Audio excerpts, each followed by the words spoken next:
ओम अग्नेनय सुपथाराये अस्मान् विश्वानि देव वजुनानि विद्वान् युयोध्यस्मज्जुहुराणमेनः भोजिष्ठां ते नव उक्तिं विधेम यज्ञेश्वरः प्रसीदतु. ನಮ್ಮ ವೀಕ್ಷಕರಿಗೆಲ್ಲ ನೂತನ ಸಂವತ್ಸರದ ಶುಭಾಶಯಗಳು. ಹಿಂದಿನ ಸಂಚಿಕೆಯಲ್ಲಿ ಅಗ್ನಿಹೋತ್ರ, ಅಗ್ನಿ ಉಪಾಸನೆ, ಅದರ ಬಗ್ಗೆ, ಅದರ ವೈಶಿಷ್ಟ್ಯ, ಮಹತ್ವ, ಇದರ ಬಗ್ಗೆ ಎಲ್ಲ ವಿಚಾರ ಮಾಡಿದ್ವಿ. ಇವತ್ತಿನ ದಿವಸ ನಾನು ನನ್ನ ಅಗ್ನಿಯಲ್ಲಿ ಉಪಾಸನೆ ಹೇಗೆ ಮಾಡೋದು ಅನ್ನೋದನ್ನು ತೋರಿಸ್ತೀನಿ. ಇದು ಪ್ರಾತಃ ಉಪಾಸನೆ, ಬೆಳಗ್ಗೆದು. ಇದನ್ನು ಹೇಗೆ ಮಾಡೋದು ಅಂತ ನೋಡೋಣ. ಮುಂಚಿತವಾಗಿ ಇಲ್ಲಿ ನೋಡಬಹುದು, ಯಜ್ಞೇಶ್ವರ ಒಳಗಡೆ ಇದ್ದಾನೆ, ಆದರೆ ಆಚೆ ಗೊತ್ತಾಗೋದಿಲ್ಲ. ಯಾಕೆಂದರೆ ಭಸ್ಮ ಮತ್ತು ಸಗಣಿದು ಉಂಡೆ, ಈ ರೀತಿ ಉಂಡೆ ಇರುತ್ತೆ. ಈ ಉಂಡೆನ ಇಟ್ಟು ಭಸ್ಮವನ್ನು ಮುಚ್ಚಿರ್ತೀನಿ. ಹಾಗಾಗಿ ಯಜ್ಞೇಶ್ವರ ಒಳಗಡೆ ಇರ್ತಾನೆ. ನಿನ್ನೆ ಸಂಜೆ ಉಪಾಸನೆ ಮಾಡಿ ಮುಚ್ಚಿಟ್ಟಿರೋದು ಹಾಗೆ ಇರ್ತಾನೆ ಯಜ್ಞೇಶ್ವರ. ಈಗ ಅದನ್ನು ನೋಡೋಣ.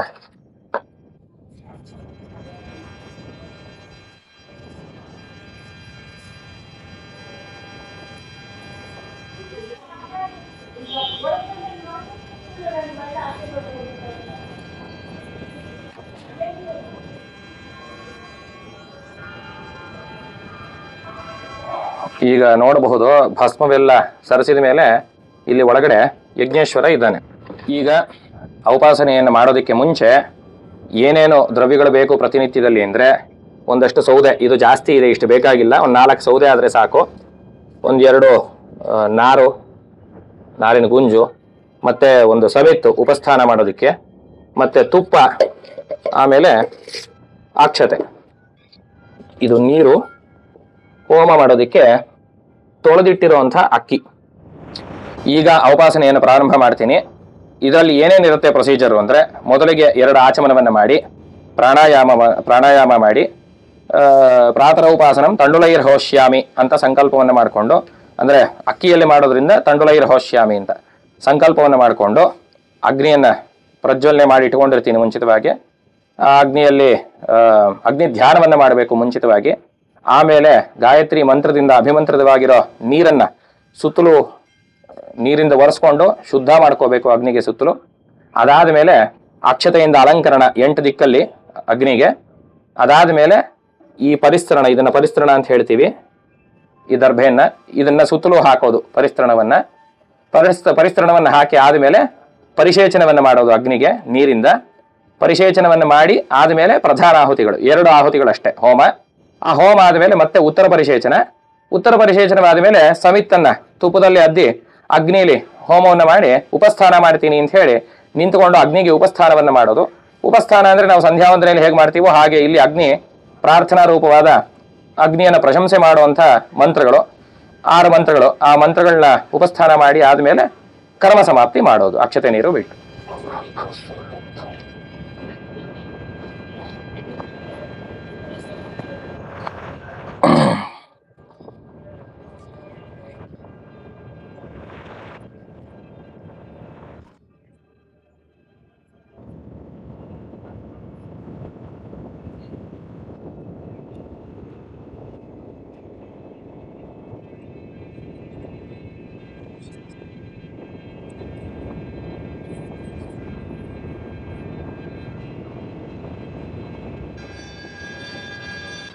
ಮಮೋಪಾತ್ತ ಸಮಸ್ತ ದುರುತಕ್ಷಯದ್ವಾರ ಶ್ರೀ ಪರಮೇಶ್ವರ ಪ್ರೀತ್ಯರ್ಥಂ ಪ್ರಾತಃ ಉಪಾಸನಂ ತಂಡುಲೈರ್ಹೋಷ್ಯಾಮಿ.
ओम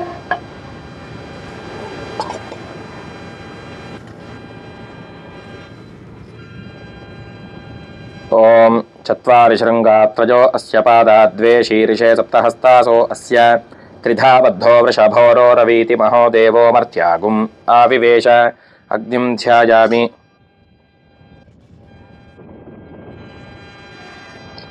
प्रागादिपरिमृज्य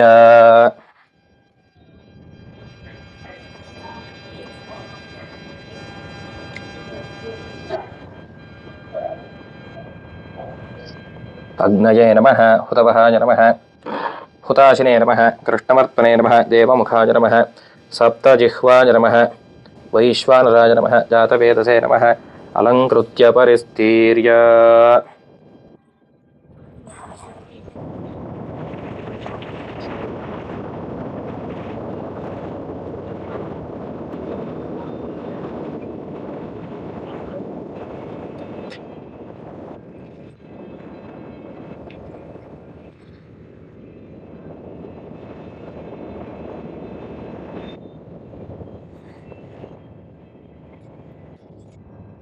अदितेनु मन्यस्व अनुमतेनु मन्यस्व सरस्वतेनु मन्यस्व देवसवितः प्रसूव।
ओम सूर्याय स्वाहा सूर्यायेदन्नमः।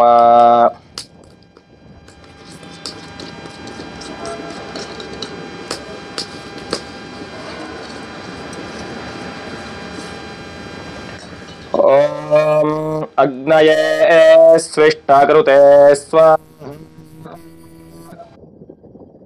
अग्नये स्विष्टकृत इदन्नमः। अदितेन्वमग्गस्थाः नमतेन्वमग्गस्थाः सरस्वतेन्वमग्गस्थाः ದೇವಸವಿತಃ.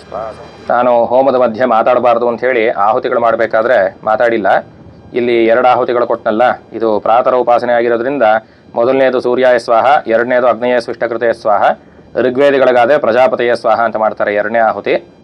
ಇಲ್ಲಿ ಎರಡು ಆಹುತಿಗಳು ಮಾಡಬೇಕಾದ್ರೆ ಮೊದಲನೇ ಆಹುತಿ ಅಕ್ಕಿ ತಗೊಂಡಲ್ಲ, ಅದು ಕಡಿಮೆ ಇರಬೇಕು, ಎರಡನೇ ಆಹುತಿ ಅಕ್ಕಿ ಜಾಸ್ತಿ ಇರಬೇಕು. ಹಾಗಾಗಿ ಅದನ್ನು ನಾನು ನೋಡ್ಕೊಂಡಿದ್ದು ಎರಡನೇದಕ್ಕೆ ಜಾಸ್ತಿ ಇಟ್ಕೊಂಡು ಮೊದಲನೇದು ಹೋಮ ಮಾಡಿ ಎರಡನೇದು ಮಾಡಿ ಈಗ ಉತ್ತರ ಪರಿಶೇಚನೆ ಮಾಡಿದ್ದು. ಈಗ ಮುಂದಕ್ಕೆ ಅಗ್ನಿಯಲ್ಲಿ ಸಮಿತ್ತನ್ನು ಹಾಕಿ ಅಗ್ನಿ ಉಪಸ್ಥಾನವನ್ನು ಮಾಡೋದು.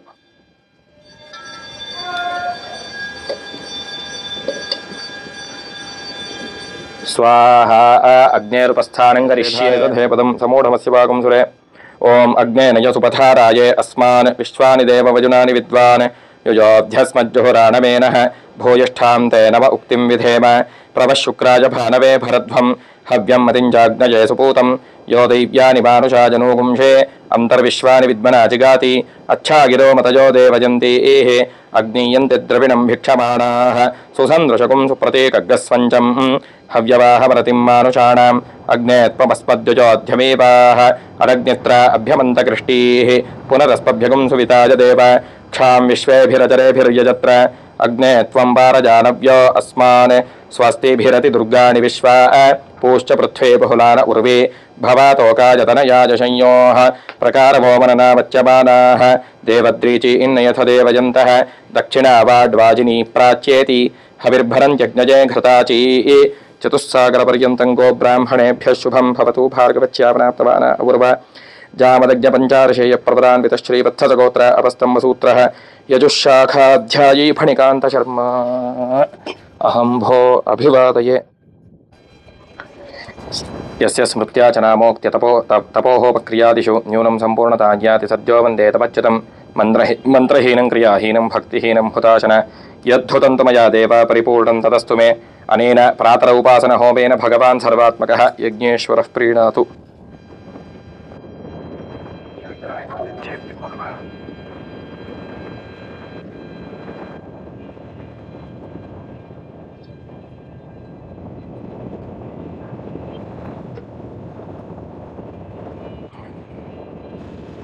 ओम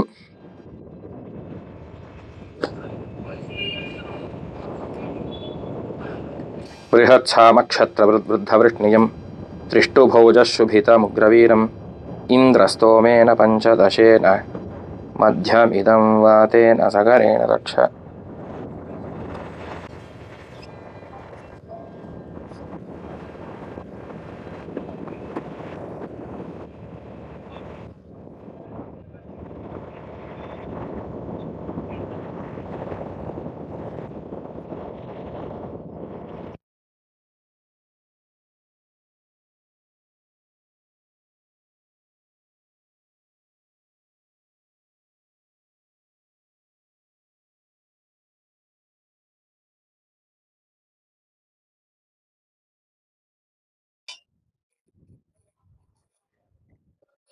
ಈಗ ಉಪಾಸನೆ ಎಲ್ಲ ಮುಗಿಯಿತು. ಆ ಅಗ್ನಿಯನ್ನ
ಈಗ ಔಪಾಸನೆ ಎಲ್ಲ ಮುಗೀತು.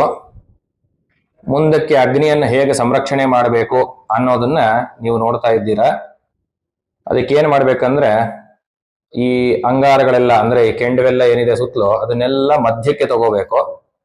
ತಗೊಂಡಾದ್ಮೇಲೆ 2 ಸೌದೆಯನ್ನ ಇಡ್ತಾ ಇದ್ದೀನಿ ಆ ಕಡೆ ಈ ಕಡೆ. ಅದಾದ್ಮೇಲೆ ಈ ಅಂಗಾರಗಳ ಮೇಲೆ ಒಂದು ಮೂಢ ಅಂದ್ರೆ ಬೆರಣಿ ಉಂಡೆ ಏನು ಇಟ್ಕೊಂಡಿದ್ದೀನಿ ನಾನು ಅದನ್ನ ಇಟ್ಟುಬಿಟ್ಟು ಸ್ವಲ್ಪ ಒತ್ತಬೇಕು. ಒತ್ತುಬಿಟ್ಟು ಆಮೇಲೆ ಸುತ್ತಲೂ ಏನು ಭಸ್ಮ ಇತ್ತಲ್ಲ, ಭಸ್ಮ ಮೇಲಕ್ಕಿದೆಯಲ್ಲ, ಇದನ್ನೆಲ್ಲ ಮಧ್ಯಕ್ಕೆ ತಗೋಬೇಕು. ಅಂದ್ರೆ ಆ ಕೆಂಡಗಳನ್ನೆಲ್ಲ ಮುಚ್ಚೋ ಹಾಗೆ ಅದನ್ನ ಭಸ್ಮವನ್ನ ತಗೊಂಡು ಪೂರ್ತಿ ಮುಚ್ಚಬೇಕು. ಆ ಮೂಢವನ್ನ ಏನು ಇಟ್ಟಿದ್ದೀನಿ ಅದ್ರ ಮೇಲೂ ಭಸ್ಮ ಬರೋ ಹಾಗೆ ಮುಚ್ಚಬೇಕು. ಅಲ್ಲಿ ಭಸ್ಮ ಕಡಿಮೆ ಆಗಿದೆ ಅಂತ ಹೇಳಿ ನಾ ಇನ್ನೊಂದು ಸ್ವಲ್ಪ ಭಸ್ಮ ಹಾಕ್ತೀನಿ ಅದ್ರ ಮೇಲೆ. ಸೊ ಹೀಗೆ ಮುಚ್ಚಿಟ್ಟು ಬಿಟ್ರೆ ಇನ್ನ ಸಂಜೆವರೆಗೂ ಯಾವುದೇ ಚಿಂತೆ ಇಲ್ಲದೆ ನಿಧಾನವಾಗಿ ಯಜ್ಞೇಶ್ವರ ರಾಚ್ಕೊಂಡಿರ್ತಾನೆ. ಹೀಗೆ ಸಂರಕ್ಷಣೆ ಮಾಡೋದು. ಮತ್ತೆ ಸಂಜೆ ಉಪಾಸನೆ ಆದ್ಮೇಲೆ ಇದೇ ರೀತಿ ಮಾಡಿಕೊಂಡು ಒಂದು ಬೆರಣಿ ಉಂಡೆಯನ್ನು ಇಟ್ಟುಬಿಟ್ರೆ ನಾಳೆ ಬೆಳಗ್ಗೆವರೆಗೆ ನಿಶ್ಚಿಂತೆಯಾಗಿ ಯಜ್ಞೇಶ್ವರ ಇರ್ತಾನೆ. ಈ ರೀತಿ ಸಂರಕ್ಷಣೆಯನ್ನ ಮಾಡಬೇಕು.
ಮುಂದಿನ ಸಂಚಿಕೆಯಲ್ಲಿ ನಿತ್ಯ ಯಜ್ಞಗಳು ಅಂತ ಹೇಳಿದ್ನಲ್ಲ 21, ಅದರಲ್ಲಿ 2 ಯಜ್ಞಗಳ ಬಗ್ಗೆ ನಾವು ಹಿಂದಿನ ಸಂಚಿಕೆಯಲ್ಲಿ ಮಾತಾಡಿದ್ವಿ, ಅಗ್ನಿಹೋತ್ರ ಮತ್ತೆ ಔಪಾಸನೆ ಬಗ್ಗೆ.